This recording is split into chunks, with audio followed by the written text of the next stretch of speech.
Šiuo metu, kai filmuoju šį vaizdo įrašą, vakar Trumpas atšventė savo 80-ąjį gimtadienį. To gimtadienio proga jisai surengė UFC turnyrą Baltųjų rūmų kieme. Ir aš kaip žmogus, kuris kuria YouTube vaizdo įrašus, pamaniau, jog privalau papasakoti, kiek daug šį vasarą žada, sakykime, turinio kūrėjams. Kodėl būtent tai yra viena iš daugelio galimybių, kurią galite praleisti. Ir būtent esu aš čia tam, kad jūs supažininčiau su potencialu, ką šį vasarą turi pasiūlyti. Tai pirmas dalykas, tikėtina, kurį daugumą jūsų žino, tai yra pasaulio futbolo čempionatas.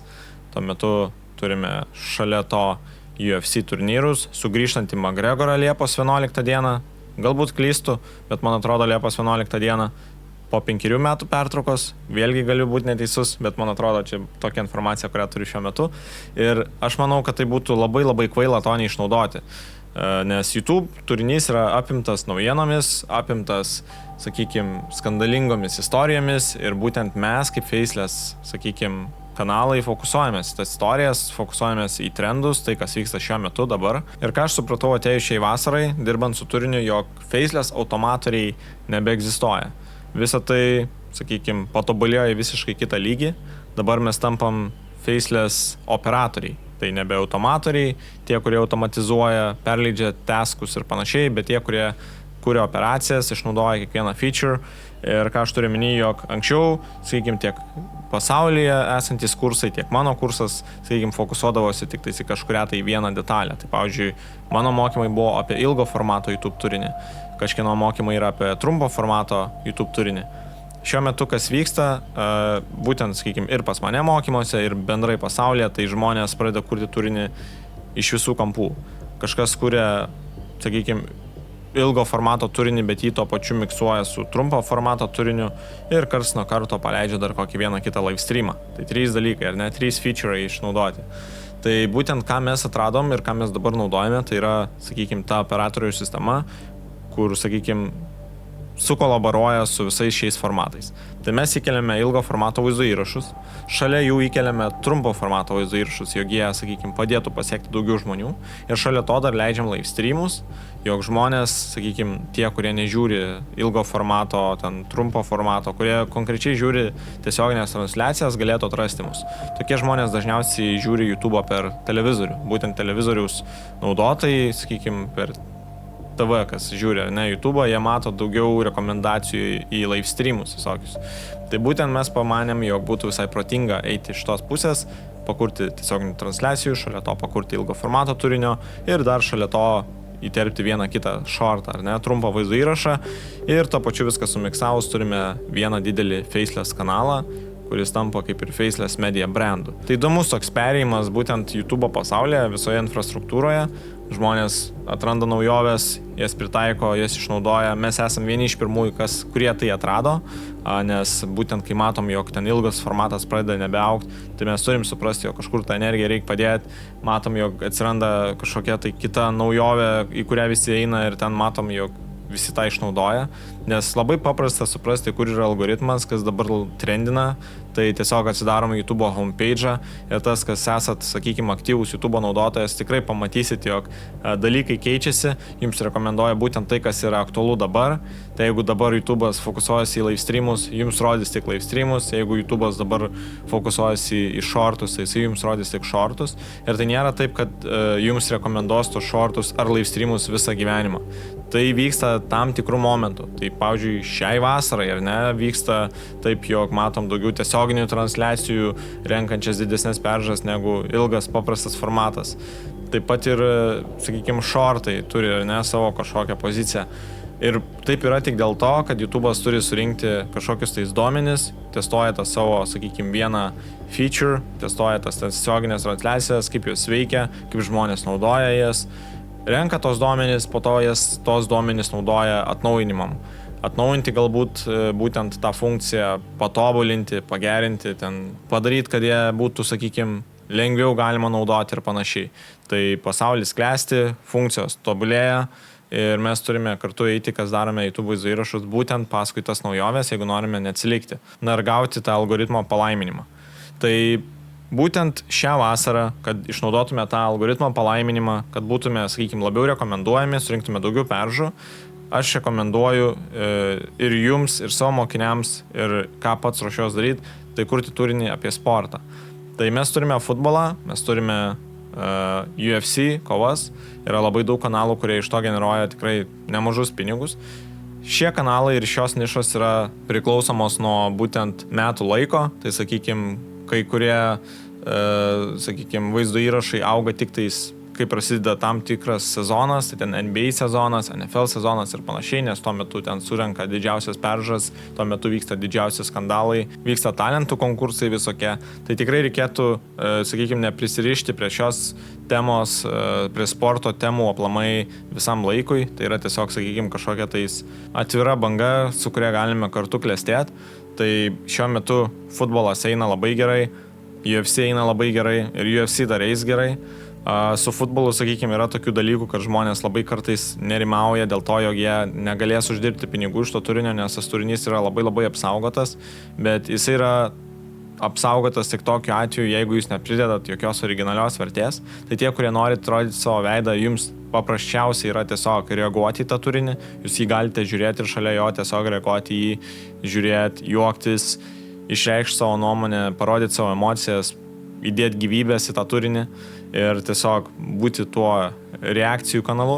O kas liečia faceless kanalus, žmonės, kurie nenori savęs rodyti, tai paprasčiausiai užtenka uždėti titrus, keletą efektų, surinkti medžiagos aplink tą, sakykime, temą. Tai pavyzdžiui, jūs negalite tiesiog įkelti highlightų, jūs negalite kelti 10, sakykime, golų, kurios įspyrė ten Mesis per būtent 2026 metų pasaulio futbolo čempionatą. Tai būtų kaip ir nelegalu, tai to negalim daryti, tas toks turinys neuždirba pinigus, bet mes galim sukurti kažkokią konspiracinę teoriją apie tai, kaip pavyzdžiui Mesis daug prašiau žaidžia šį čempionatą negu Ronaldo, nes Ronaldo turi, sakykime, norą laimėti šį čempionatą, nes jis yra jo paskutinis ir kurti tokias temas, reiškia vaizdo įrašus apie tokias temas. Tai, sakykime, tiesiog susirinkti tam tikrus birolus, tai išsikarpyti tos, sakykime, futbolo momentus, kuriuose spardo tą kamuolį tiek Ronaldo, tiek Mesis, šalia pridėti titrus, šalia įterpti kažkokių, tai, sakykime, Facebooko, Instagramo įrašų, nuotraukų, interviu išrašus visokius. Tai galim tiesiog visą tai sumiksuoti, padaryti unikalų vaizdo įrašą, kaip kokį tyrimą, sakykime, ar taip yra, ar taip nėra. Tai būtent taip veiktų, sakykime, faceless kanalas, nes jums nereikėtų savęs rodyti, bet to pačiu jūs kalbate apie kažką, kas yra gan įdomu ir šiuo metu labai labai populiaru. Taip pat šią vasarą galim taip pat išleisti vaizdo įrašą apie tai, kaip McGregoras pralaimės, sakykime, savo būsimą kovą su Maxu ir įkelti, sakykime, savo nuomonę arba vaizdo įrašą sugeneruotą su AI balso takeliu, kuris, sakykime, išreiškia tą jūsų nuomonę, kurią parašote ten su skriptu ir panašiai. Tai ir jūs ten parodote, sakykime, ten geriausius, sakykime, momentus iš to Maxas, man atrodo jo vardas, iš jo praeitų kovų ir paaiškinat, kad žiūrėkit, jisai ten muša taip, McGregoras muša kitaip, McGregoras jau pasenęs ir Maxas jaunesnis, ar ten atvirkščiai. Ir tiesiog tokiu būdu galite vėlgi užkurti tą temą, kuri vyks Liepos 11 dieną ir sukurti vaizdo įrašą apie tai, uždirbti pinigus, nes būtent tai ir bus monetizuojama. Jūs turite pridėti originalios vertės, negali tai būti visiškai AI slopas, negali tai būti tiesiog kompiliacija, nes kompiliacijos nebeina, visur turi būti įterptas, sakykime, kažkokia tai originali vertė, pridėta efektų, perėjimų, vadinamų angliškai transitions. Tai vėlgi montažas yra labai labai svarbus ties čia. Ir aš manau, kad šias temas išnaudojus, ši vasara gali būti tikrai labai labai pelninga.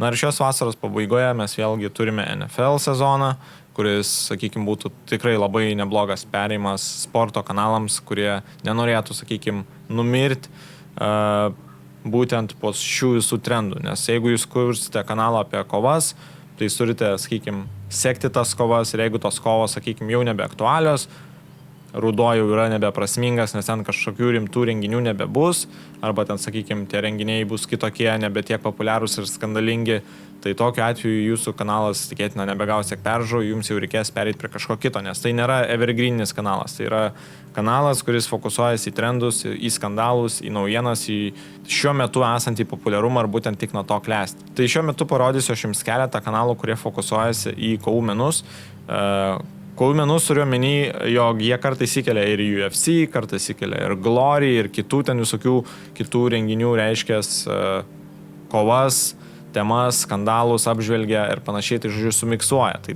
toks kanalas yra bendras kovų kanalas.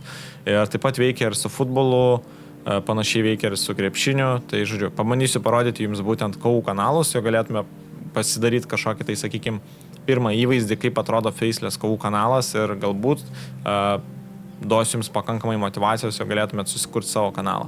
Kaip mums išmokti, sakykime, atpažinti temas, kurios yra aktualios. Sakykime, aš asmeniškai ten sportų tikrai nėra taip, kad labai domėčiaus ir pažinočiau kiekvieną tą kovotoją. Tai vat ką daryti tokiu atveju, ne? Kaip atpažinti tas Faceless temas, kaip jas surasti. Tai visų pirma, tai mes žinom, kad vyksta UFC, žinom, kad tai vyko White House kieme.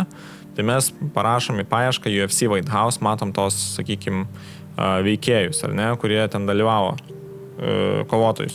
Tai mes matome, sakykime, patį pirmą, tai turbūt čia buvo vakaro kova, main event, Ilija prieš Justin, ar ne. Tai nukopijuojam jų tiesiog vardus ir pavardės ir įmetam į YouTube paiešką. Topuria prieš Justin, ar ne, tai tiesiog prašom taip. Ir kai mes ieškom tų temų, tai mums labai yra svarbu atkreipti dėmesį į trukmę, nes jeigu vaizdo įrašas yra, sakykime, trumpas 2 minučių ar ten, sakykime, 5 minučių, tai toks vaizdo įrašas pinigų neuždirba. Tai reiškia, tas kanalas tikėtina nėra Faceless. Tai mes einame iškart į filtrus, pasirenkame trukmę, sakykime, nuo 3-20 minučių, tarp 3 ir 20 minučių. Nu ir galim pasirinkti, sakykime, įkelimo datą šią savaitę, kad mums nekeltų kokių nesąmonių. Nu ir dabar jau galim pradėti scrollinti ir bandyti surasti kažkokį tai Faceless kanalą. Šiek tiek paskrolinus, aš iškart matau kažkokį, sakykime, vaizdo įrašą, kuris yra 17 minučių. Pavadinimas yra MMA bendruomenė reaguoja į, žodžiu, kaip tas kovotojas Ilija kažką tais meta kovą, kvitina kovą, tiesiog tai, sakykime, stabdo kovą, pasidoda ar kažkas tai tokio. Tai čia tokia kaip apžvalga vakarykščio renginio. Tai kai mes atidarom tą vaizdo įrašą, tai nėra taip, jog tai yra kažkoks tai oficialus MMA kanalas, kuris reaguoja į vakarykštį renginį ir jį tiesiog komentuoja pagal tai, kaip jisai vakar vyko. Jisai kels dramas, jisai kels konspiracinės teorijas, sumes viską į vieną krūvą ir tokiu būdu tiesiog komentuos dirbtinio intelekto sukurtas balso takelis vakarykštį tą renginį. Tai pavyzdžiui, čia vat jau matom kažkokias tai nuotraukas, kaip tenais, žodžiu, kažkas, žodžiu, pamanė, jog tos kovos yra ten surežisuotos, tikėtina tenais galima užsidirbti pakankamai pinigų statant ant kažkokių taistų kovotojų. Tai čia visokias dramas peržvelgia, įmeta nuotraukas, dirbtinis intelektas fone kalba ir tokiu būdu legaliai jūs galite uždirbti pinigus, karts nuo karto įtardami ir kažkokią tai, sakykime, tikrą oficialią medžiagą. Kaip pavyzdžiui, čia yra tikėtina kažkuris iš tų kovotojų įkėlė savo Instagramo story, tas kanalas paėmė, perkelė ir panaudojo tai. Tai va, tai čia tokiu būdu, žodžiu, yra kuriami tie vaizdo įrašai, nes čia yra tikrai Faceless vaizdo įrašas. Ir jeigu mes nueisim į jo kanalą ir paspausime, sakykime, pasižiūrėti per tokią vidaikių programėlę, kiek jisai surinko peržiūrų, tai šį mėnesį jisai surinko 1 milijoną peržiūrų.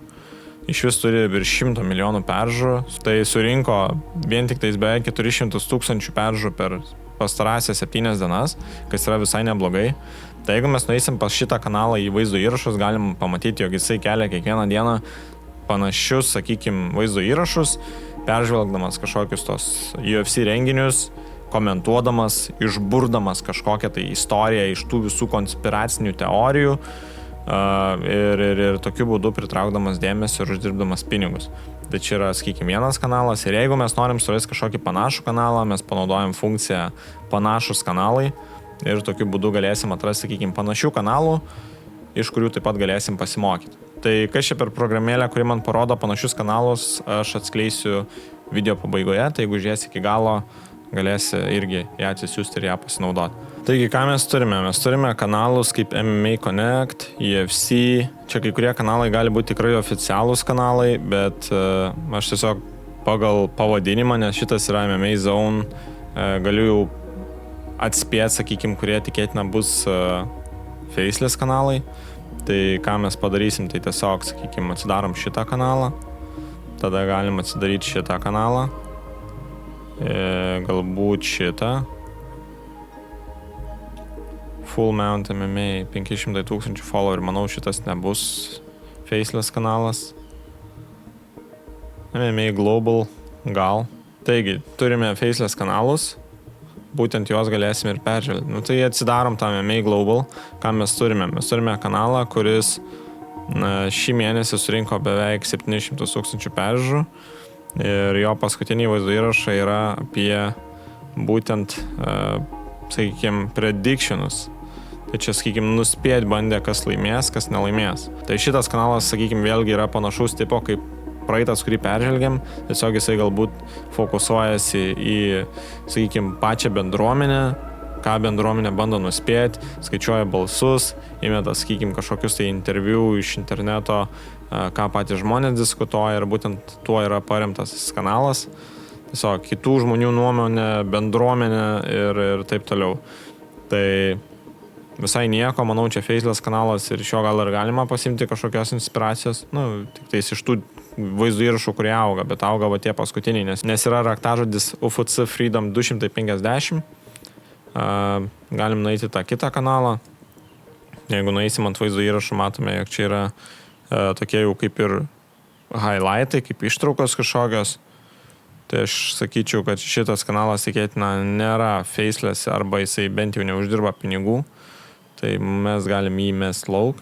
Tada turime šitą MMA Talk. Ir šitas jau atrodo man kaip faceless kanalas.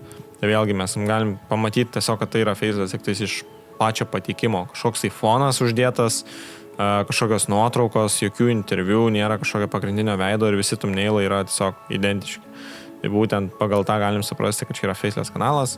Ir matom, kad paskutinis vaizdo įrašas prieš 17 minučių keldas yra kaip tas kovotojas iš pagrindinės vakaro kovos Ilija patyrė kažkokią rimtą traumą, būtent Baltųjų rūmų reiškia kieme, kai kovojo. Ir apie tai tiesiog žmonės šneka, savo nuomonę išreiškia ir jisai su AI tiesiog padarė iš to istoriją. Ir jo, čia matau, MMA community bendruomenė reaguoja, kaip kažkas kažką pasakė. Tai ten, sakykime, kažkas kažką pasakė apie tai, kaip kažkas sustos ir jau jie panaudoja, sakykime, tą vieną sceną, padaryti vaizdo įrašui apie tai, kaip, sakykime, yra stabdoma visa ten kova ir visas renginys. Tai ir, žodžiu, kelia tokias konspiracinės teorijas ir meluoja kartais, tai, žodžiu, čia toks turinys, bet esmė, kad turinys, kuriuo jie remiasi, yra tikras, tai, sakykime, ten tie Instagraminiai istorijai yra tikri, tie Twitterio tweetai yra tikri. Tiesiog jisai su dirbtiniu intelektu išreiškia savo nuomonę apie tą turinį, kurį peržvelgia. O jis peržvelgia bendruomenės turinį. Tai būtent tą bet kuris iš jūsų galite daryti.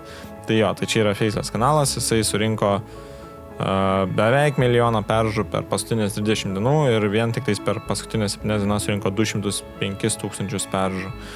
Ir turime MMA Connect, labai senas kanalas, tarp kitko, panašu, kad irgi faceless, kaip Andrew Tate'as reaguoja į Baltųjų rūmų kovas. Prieš 2 valandas keltas vaizdo įrašas, kuris yra 100% faceless.